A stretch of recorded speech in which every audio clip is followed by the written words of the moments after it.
Hello again. Well, I hoped you enjoyed my singing and humming and so on and so forth, so I thought I'd keep the guitar handy for another bit of information for you. So now what we're going to do is we're going to learn the difference between half steps and whole steps. Now, in a very sort of practical, visible way, if I start here, so this is the note of G, okay, this is the third fret on the 1, 2, 3, 4, 5, 6th string. This is the note of G. Now, after G in the alphabet comes A. Now, G and A are 2 frets apart. 1, 2. So from there to there, that's called a whole step. Okay? Now, a half step is 1 fret away. So from this one to this one would be a half step, which would be G sharp.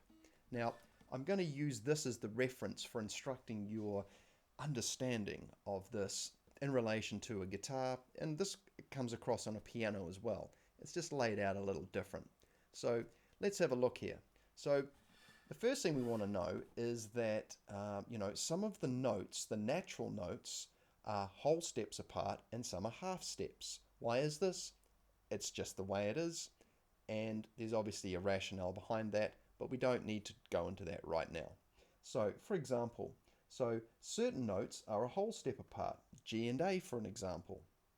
There's really only two that you need to remember at this point, and that is the two sets of notes that are a half step apart, or 1 fret, or they're right next to each other in the musical scale. That's a good way of looking at it. B and C, E and F. So, for example, E and F on the guitar, here I am on the 5th string, on the 7th fret, E and F, okay, dun dun, they're right next to each other. And above that, or technically below that, on the string, on the 6th string, we have B and C. How convenient. Okay, now, the majority of the other notes are all a whole step, or 2 frets apart, or they're I'm using guitar language here, so for those of you who don't play guitar, just bear with me. Essentially, we're learning about something called intervals, which is the distances between notes, and this is going to help us when we learn how to essentially tune our voices up and down, so that we can learn to find those sweet spots in the when we're practicing our internal toning and external toning for the Kabbalistic letters. Now, as you can see here, this is a very important example. So C and D are a whole step apart. Here's C. A whole step is 2 frets, or 2 musical spacings. Dun, dun. Another name for that would be a major second, just for the nerds out there.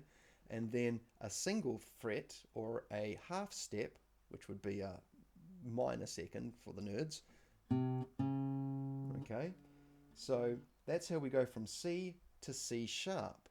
So C to C sharp are a half step. Now you'll notice down the list of notes supplied by Mr. Barden in Step 2 KTQ training that he has put in there some sharps. There's no flats. Very handy, otherwise things can just get unnecessarily confusing.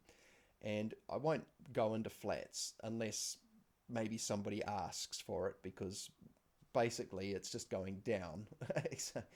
But this here was just to introduce you to, like I said, the sounds between a whole step and a half step.